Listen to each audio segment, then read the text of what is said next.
आज भारत की विकास यात्रा का एक महत्वपूर्ण पड़ाव है। ये 140 करोड़ भारतीयों की आकांक्षाओं का बजट है। ये हर भारतीय के सपनों को पूरा करने वाला बजट है। हमने कई सेक्टर्स युवाओं के लिए खोल दिए हैं। सामान्य नागरिक विकसित भारत के मिशन को ड्राइव करने वाला है। ये बजट एक फोर्स मल्टीप्लायर है।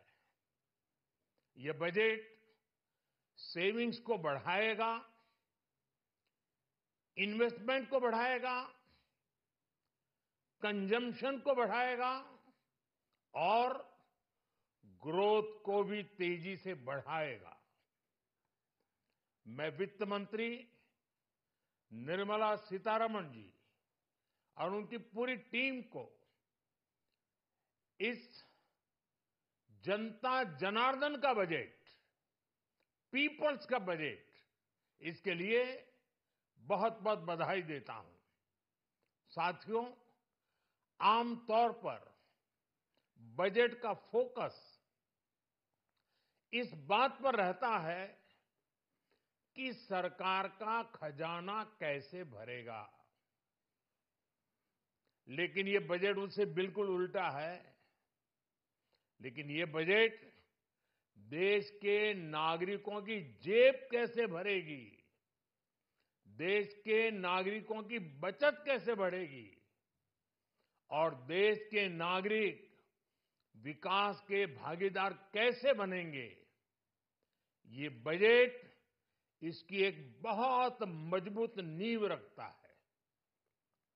साथियों, इस बजट में रिफॉर्म की दिशा में महत्वपूर्ण कदम उठाए गए हैं।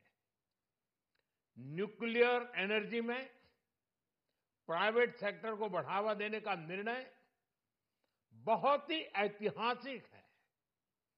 ये आने वाले समय में सिविल न्यूक्लियर एनर्जी का बड़ा योगदान देश के विकास में सुनिश्चित करेगा। बजट में रोजगार के सभी क्षेत्रों को हर प्रकार से प्राथमिकता दी गई है।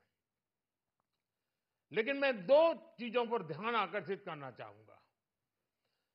उन रिफॉर्म्स की मैं चर्चा करना चाहूंगा जो आने वाले समय में बहुत बड़ा परिवर्तन लाने वाले हैं। एक, इंफ्रास्ट्रक्चर स्टेटस देने के कारण भारत में बड़े शिप्स के निर्माण को बढ़ावा मिलेगा। आत्मनिर्भर भारत अभियान को गति मिलेगी और हम सब जानते हैं कि शिप बिल्डिंग ये सर्वाधिक रोजगार देने वाला क्षेत्र है। उसी प्रकार से देश में टूरिज्म के लिए बहुत संभावना है। महत्वपूर्ण 50 टूरिस्ट डेस्टिनेशन, वहां पर जो होटल्स बनाएंगे, उस होटल को पहली बार इंफ्रास्ट्रक्चर के दायरे में लाकर टूरिज्म पर बहुत बल दिया है। इससे हॉस्पिटैलिटी सेक्टर को, जो रोजगार का बहुत बड़ा क्षेत्र है, और टूरिज्म जो रोजगार का सबसे बड़ा क्षेत्र है, एक प्रकार से चारों तरफ रोजगार के अवसर पैदा करने वाला एक क्षेत्र को ऊर्जा देने वाला काम करेगा। आज देश विकास भी, विरासत भी, इस मंत्र को लेकर चल रहा है। इस बजट में भी इसके लिए भी बहुत महत्वपूर्ण और ठोस कदम उठाए गए हैं। 1 करोड़ पांडुलिपियों के लिए संरक्षण के लिए, मैन्युस्क्रिप्ट के लिए ज्ञान भारतम मिशन लॉन्च किया गया है। साथ ही भारतीय ज्ञान परंपरा से प्रेरित एक नेशनल डिजिटल रिपोजिटरी बनाई जाएगी। यानी टेक्नोलॉजी का भरपूर उपयोग किया जाएगा और हमारा जो परंपरागत ज्ञान है उसमें से अमृत निचोड़ने का भी काम होगा। साथियों, बजट में किसानों के लिए जो घोषणा हुई है वो कृषि क्षेत्र और समूची ग्रामीण अर्थव्यवस्था में नई क्रांति का आधार बनेगी। पीएम धन धान्य कृषि योजना के तहत 100 जिलों में सिंचाई और इंफ्रास्ट्रक्चर का डेवलपमेंट होगा। किसान क्रेडिट कार्ड की लिमिट 5 लाख तक होने से उन्हें ज्यादा मदद मिलेगी।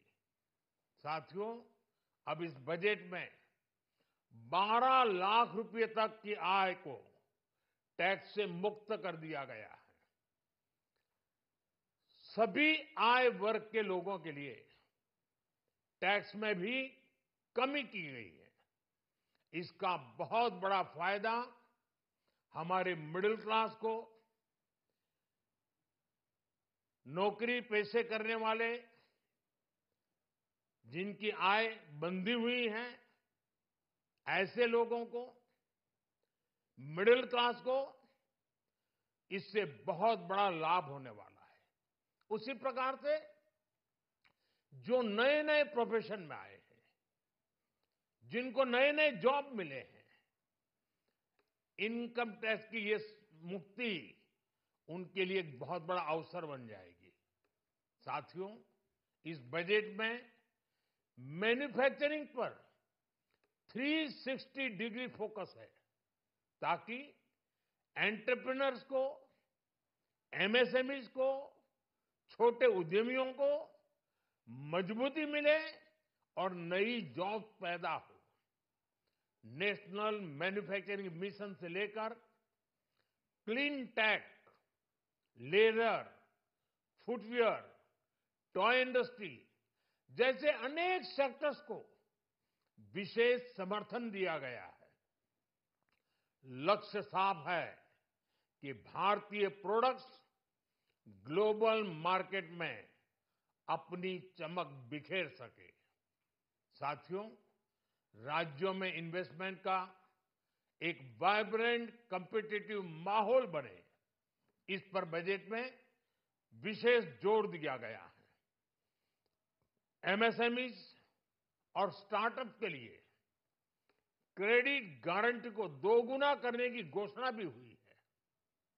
देश के एससी, एसटी और महिला जो नए उद्यमी बनना चाहते हैं उनको 2 करोड़ रुपए तक के लोन की योजना भी लाई गई है और वो भी बिना गारंटी। इस बजट में न्यू एज इकोनॉमी को ध्यान में रखते हुए गीग वर्कर्स के लिए बहुत बड़ी घोषणा की गई है।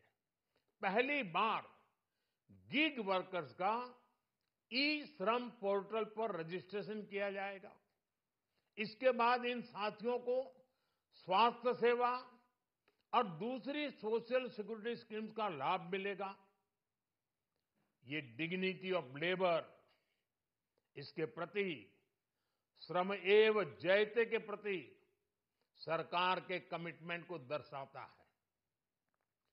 रेगुलेटरी रिफॉर्म से लेकर फाइनेंशियल रिफॉर्म्स, जन विश्वास 2.0 जैसे कदमों से मिनिमम गवर्नमेंट और ट्रस्ट बेस्ड गवर्नेंस के हमारे कमिटमेंट को और बल मिलेगा। साथियों, ये बजट न केवल देश की वर्तमान आवश्यकताओं को ध्यान में रखता है बल्कि हमें भविष्य की तैयारी करने में भी मदद करता है। स्टार्टअप के लिए deep tech fund, geospatial mission और न्यूक्लियर एनर्जी मिशन ऐसे ही महत्वपूर्ण कदम है। मैं सभी देशवासियों को एक बार फिर इस ऐतिहासिक पीपल्स बजट की बधाई देता हूं और फिर एक बार वित्त मंत्री जी को भी बहुत बहुत बधाई देता हूं। बहुत बहुत धन्यवाद।